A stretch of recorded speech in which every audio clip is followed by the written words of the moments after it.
There are deaths that end a man, and there are deaths that take 28 hours to finish what a single bullet started. Jeb Stuart's death was the second kind. On May 11, 1864, a single .44 caliber bullet entered the abdomen of the most famous cavalryman in America. It was fired from barely 30 yards by a man whose name almost nobody remembers.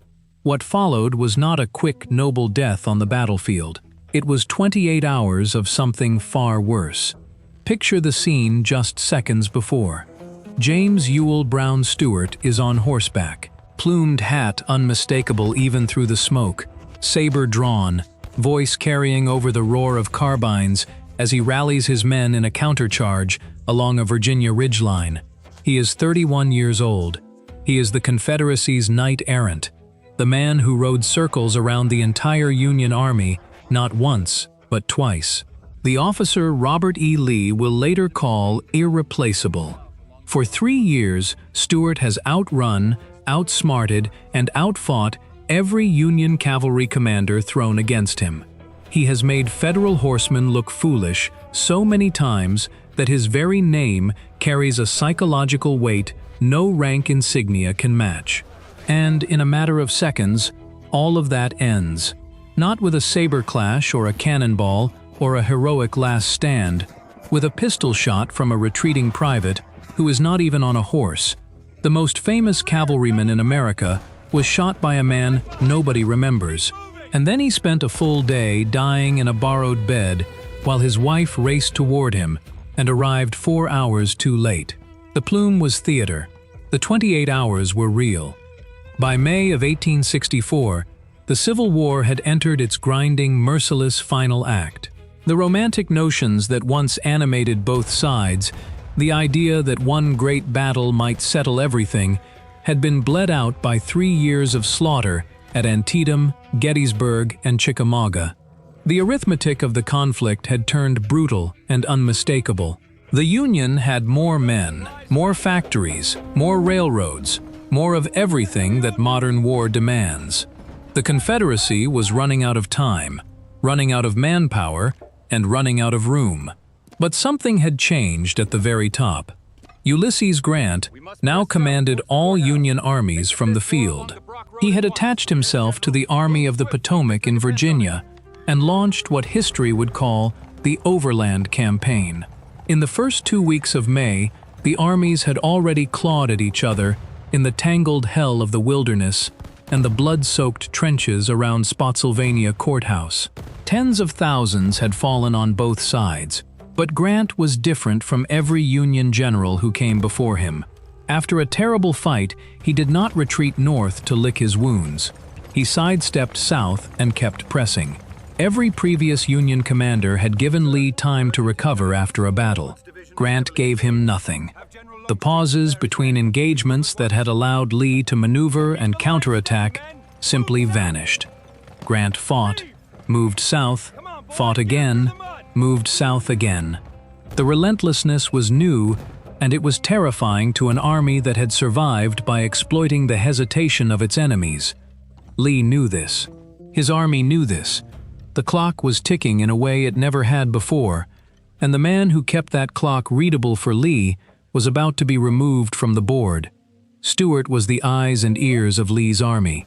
He was the man who found the enemy, screened the flanks, and told Lee what was coming before it arrived. Without him, the Army of Northern Virginia was half blind, and this was happening at the worst possible moment.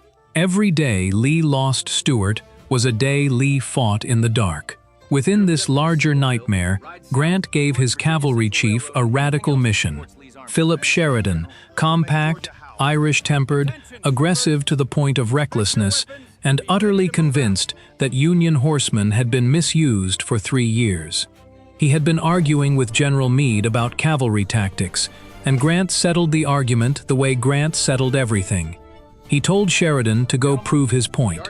Take the entire cavalry corps of the Army of the Potomac, more than 10,000 riders arranged in a column that stretched 13 miles on the road, and strike south toward Richmond. The objective was not to capture the capital, It was to draw out and destroy the thing that had made Lee's army so dangerous since the war began. Its mounted eyes, Stuart's eyes. James Ewell Brown Stuart, known universally as Jeb, was 31 years old and already a legend.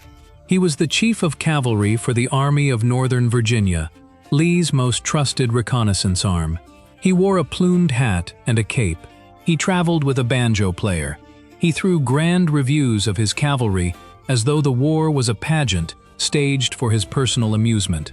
He had cultivated the image of the last cavalier, a knight born into the wrong century, and the Southern press had eaten it up.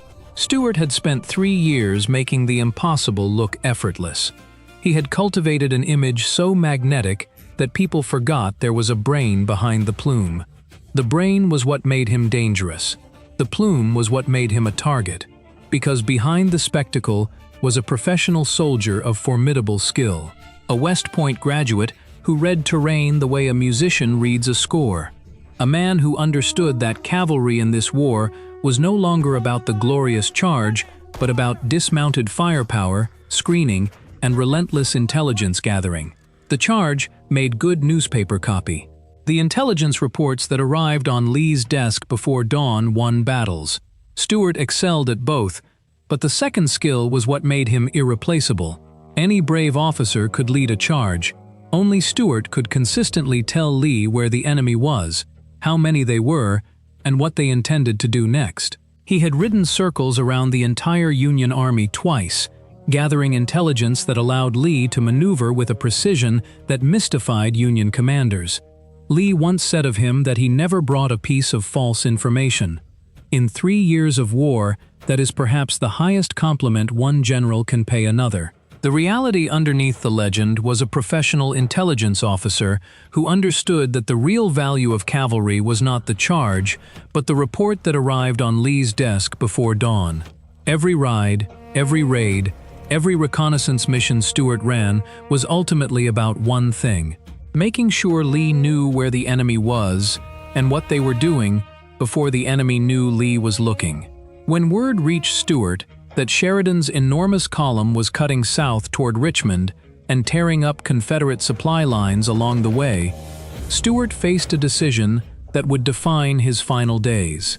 He could not ignore 10,000 Union cavalrymen riding toward the capital, but he could not take his entire force because Lee still needed cavalry screening the main army.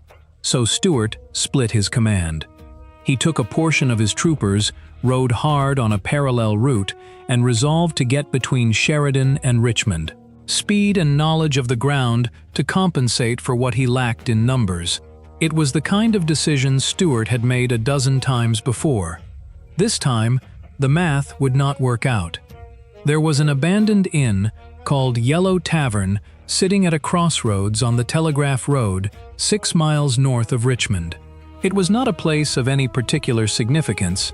The tavern itself had seen better decades, a roadside stop that time and war had emptied of everything except its position on the map. But that position made it the natural collision point for two forces converging from different directions. Whoever held this crossroads controlled the most direct route into the Confederate capital. Stuart arrived first. He had ridden through the night, pushing his men and horses to the edge of endurance. His force numbered somewhere between 3,000 and 4,500 cavalrymen. He was about to face more than 10,000, outnumbered better than 2 to 1, and he knew it.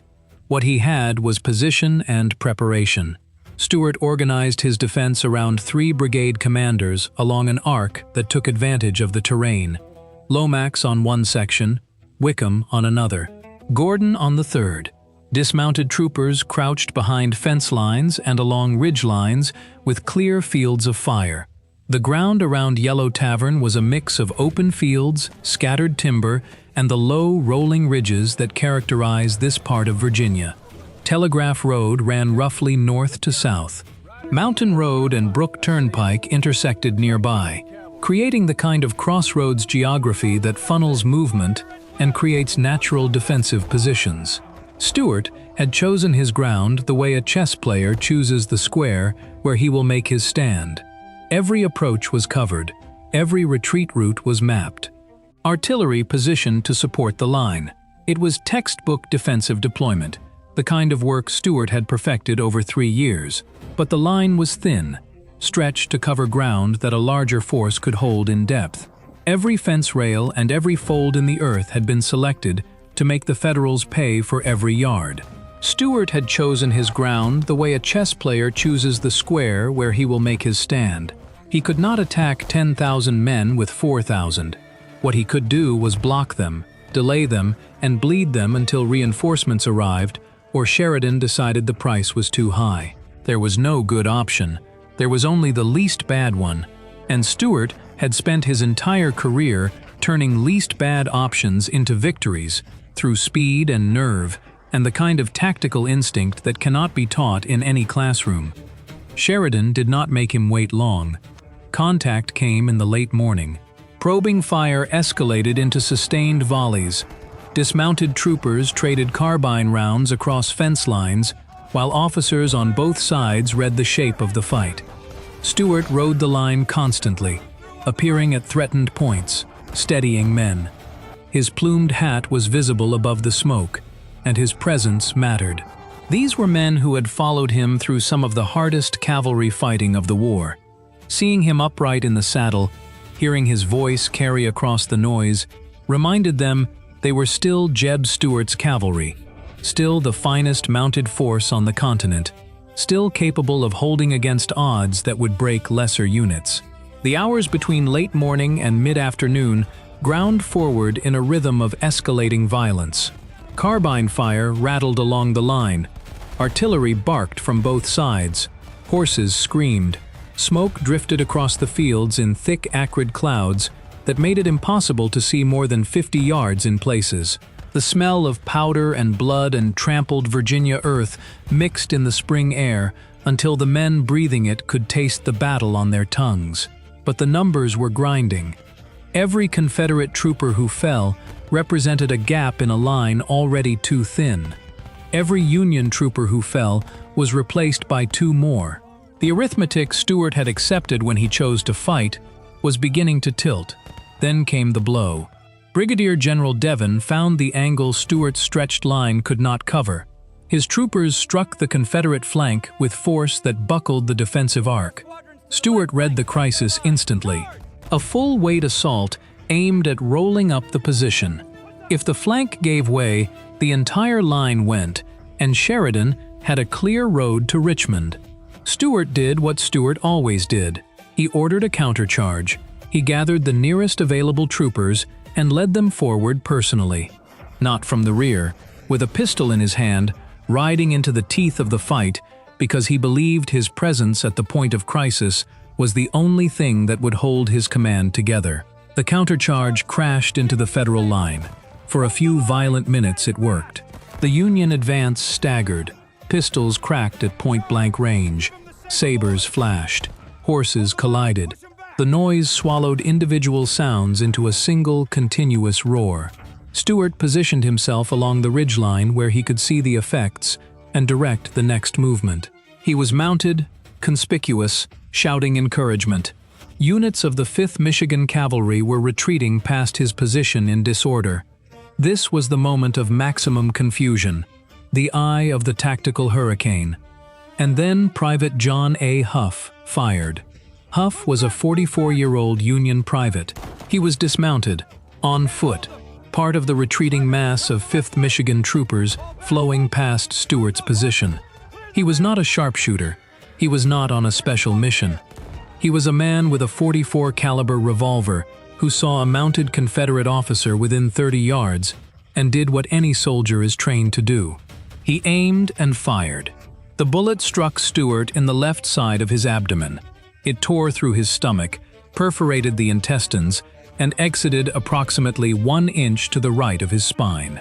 In the language of modern trauma medicine, it was a devastating abdominal wound with massive contamination of the peritoneal cavity. In the language of 1864, it was a death sentence. The bullet had not just injured Stuart, it had introduced the contents of his own digestive system into his abdominal cavity. The infection that would follow would be as lethal as the bullet itself. Abdominal wounds with intestinal perforation were essentially unsurvivable in an era before antibiotics, before sterile technique, before any of the medical advances that might give such a wound even a chance. Both Stuart and the surgeons who would examine him knew this. Stuart had seen men die from abdominal wounds at Antietam, at Gettysburg, at Chickamauga. He knew exactly what was coming. Stuart swayed in the saddle. His horse panicked, wheeling and plunging. Captain Gus Dorsey of Company K, 1st Virginia Cavalry, pushed through the confusion to reach him. Horses were wheeling around them. Pistol shots cracking at close range. Men shouting orders that no one could hear above the roar. Dorsey grabbed Stuart's reins and steadied the panicking horse with one hand, while reaching for his commander with the other. Stuart looked at Dorsey. His first words were not about himself. "Dorsey, save your men." Then quieter. The voice of a man who understood exactly what had happened. "I am afraid they have killed me, Dorsey." Dorsey caught him, steadied him, began the desperate work of getting him off the field. Stuart looked at Dorsey one more time. "Go back to your men and drive the enemy." 3 sentences, the first about his men, the second about himself, the third about his men again. In the order of those 3 sentences, you can read everything Jeb Stuart was underneath the plume. He is dying. He knows he is dying. And his last order as a field commander is not about himself. It is about the soldiers who still have a fight to win. This was not performance. This was not the last Cavalier playing a role for an audience that would remember his exit. There was no audience. There was Dorsey, and there was smoke, and there was a man with a bullet through his gut who could not stop being a commander even as his body began to fail. They got Stuart off the field. His horse was uncontrollable, and they transferred him to another mount, then eventually to an ambulance wagon for the agonizing journey south to Richmond. The roads were rough. The wagon jolted and shook over every rut and stone, and each jolt sent waves of pain through Stuart's shattered abdomen. He was fully conscious. He could feel everything. The 6 miles between Yellow Tavern and Richmond might as well have been 600. Every yard of that road registered in the nerve endings of a man whose intestines had been perforated by a .44 caliber bullet hours earlier. And as the ambulance lurched south, Stuart heard the sounds of retreating Confederate soldiers around him. Men were falling back. The line he had held all day was finally giving way under the overwhelming Federal numbers. Stuart could not see the battle anymore, but he could hear it.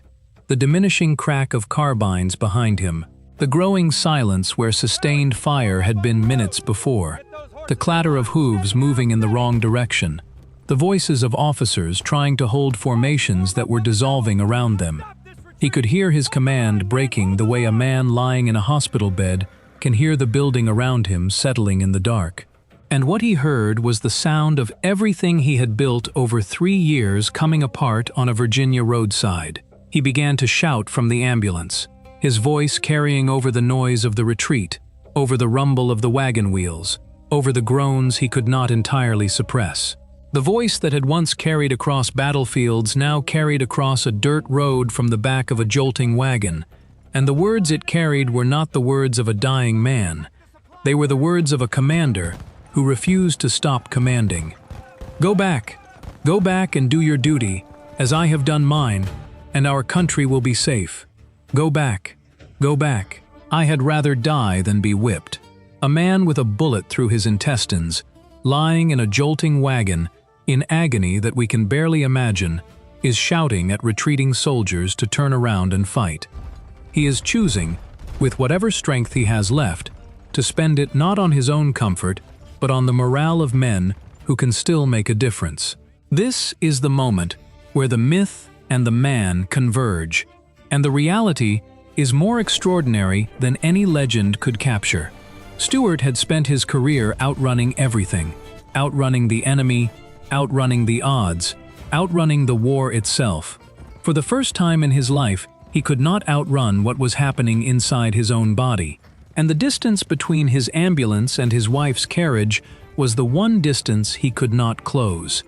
The ambulance carried Stuart through the late afternoon and evening to the Grace Street home of Dr. Charles Brewer, his brother-in-law.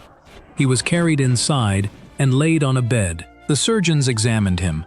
They confirmed what Stuart already knew. The wound was mortal. There was nothing they could do except manage his pain and wait. What follows is the part that history has smoothed over, the part that monuments do not describe and textbooks reduce to a single sentence. Stuart did not die quickly. The infection spreading through his abdomen, the peritonitis that had already begun its work, would take more than 24 hours to kill him. And for most of those hours, Stuart was conscious. The pain of peritonitis is among the most severe the human body can produce. It is not a sharp, localized pain like a broken bone or a clean wound. It is a deep, burning, all-consuming agony that radiates through the entire torso and intensifies with every passing hour as the infection spreads through tissue that was never meant to be exposed to the bacteria now consuming it. The body's immune response turns against itself. Inflammation swells the abdomen until the skin is taut. Fever spikes and crashes and spikes again. The pain comes in waves that build like contractions, each wave higher than the last, each trough between them shallower. There is no position that relieves it. Lying flat is agony. Sitting is worse. Moving is unthinkable. Stuart's abdomen became rigid and swollen. His fever climbed. He drifted in and out of lucidity. Sometimes clear-headed enough to give instructions and receive visitors. Sometimes lost in waves of suffering that reduced even this famously iron-willed man to involuntary sounds of distress. The doctors did what they could with the tools of their era. Morphine and whiskey were the primary options. Neither was adequate for what peritonitis does to a human body over 28 hours. During his lucid periods, Stuart attended to the things that mattered to him. He ordered his sword and spurs sent to his son, a boy too young to hold them, too young to understand why a courier was bringing his father's sword instead of his father. He spoke with officers who came to his bedside with reports from the field where Fitzhugh Lee was now directing the forces Stuart could no longer command. He asked about the battle, about his men, about the positions. Even dying, his mind reached for the war. The war was the only thing large enough to distract him from what his body was doing to itself. Then Jefferson Davis arrived. The president of the Confederacy came to the bedside of his most famous cavalryman. The room was small and warm and smelled of the medicines that were not working. Davis stood beside the bed and looked down at a man he had pinned medals on, a man whose name was more famous across the South than most generals twice his age. "General, how do you feel?" Stuart's answer was the answer of a man who had fought his last battle inside his own body and made his peace with losing it. "Easy, but willing to die if God and my country think I have fulfilled my destiny and done my duty." The hours dragged on. Night came. The sounds of Richmond filtered through the windows of the Grace Street house. A city that was slowly beginning to understand it was losing a war. Stuart's condition deteriorated steadily. The wound that was already spreading infection had done its irreversible work. His body was fighting a battle it could not win, and the front lines of that battle were inside his own abdomen. The suffering was written on the faces of everyone in that Grace Street room. Officers who had charged artillery with this man could not stay in the room for more than a few minutes at a time. They stepped into the hallway, composed themselves, and went back in. Brewer, the doctor and brother-in-law, could do nothing but watch the man who had married his sister die by degrees in his own house. He had the medical knowledge to understand exactly what was happening and no ability whatsoever to stop it. Stuart had asked for Flora. His wife had been summoned, and she was racing toward Richmond by every conveyance available. But the distances of war are cruel, and the transportation network of the collapsing Confederacy was not built for speed. Flora was coming. She was not going to make it. The gap between Stuart's bed and Flora's carriage was closing too slowly. Every hour she drew nearer. Every hour he drew further from the world she was racing to reach. They were moving toward each other across a distance that war had stretched beyond what love could cross in time. On the evening of May 12, 1864, at approximately 7:38 in the evening, Stuart spoke for the last time. His voice was barely a whisper. The booming baritone that had rallied men across smoky battlefields reduced to something only those leaning close could hear. "I am resigned. God's will be done." And then he was gone. He was 31 years old. He had been wounded approximately 28 hours earlier on a roadside 6 miles from the capital. He died trying to protect. The cause of death was peritonitis and hemorrhage, the inevitable result of a wound that 1864 medicine could diagnose but could not treat. Flora Stuart arrived in Richmond 4 hours after her husband's last breath. 4 hours. She had raced across a collapsing Confederacy using every conveyance available. She had come as fast as the roads and the railroads and the chaos of a losing war would allow. And she was 4 hours too late. She would never hear his voice again. She would never know what his last words were, except from the men who had been in the room when he said them. The last sound Stuart heard was not his wife's voice. It was the sounds of a city he had died to protect, going about its evening as if nothing had changed. 4 hours. In another war, in another century, 4 hours might have been nothing. In a collapsing Confederacy in May of 1864, 4 hours was the difference between goodbye and silence. The distances of war are measured not just in miles, but in the gap between a last breath and an arrival that comes after the breathing has stopped. That 4-hour gap tells you more about the cost of this war than any casualty report ever written. When Lee received the news, he said simply, "He never brought me a piece of false information." Then, after a pause that those present remembered for the rest of their lives, he said, "I can scarcely think of him without weeping." From Robert E. Lee, who had buried friends and subordinates across 3 years of war, who had watched Stonewall Jackson die in a similar room just a year earlier, who had absorbed loss after loss with the granite composure that made his army believe he was made of something harder than ordinary men. That single sentence about weeping was the closest thing to breaking anyone had ever seen. He was stating more than grief. He was stating a military fact. He was stating a military fact. For the remaining 11 months of the war, Lee's army fought without the cavalry intelligence network that Stuart had built and personally sustained. And every time a report came late, every time a flank was turned, every time an enemy column appeared where no one expected it, the ghost of the man who would have seen it coming stood in the empty space beside Lee's map table. History has preserved the plume, the cape, the romantic image of the last night. It has used that image to contain Stuart, to make him a colorful character in the pageant of the Civil War rather than the professional soldier who held a collapsing line against impossible odds, who spent his last conscious energy shouting at retreating men to go back and fight, and who died in a way that no painting and no monument and no Hollywood film has ever been willing to show you. Because the truth of how Jeb Stuart died is not romantic, it is not cinematic. It is 28 hours of a man's body destroying itself while his mind refuses to stop working. The words he shouted from that jolting ambulance were not the words of a romantic. They were the words of a man who understood duty at a level that went beyond training and into something closer to instinct. Who could not stop commanding even as his body failed?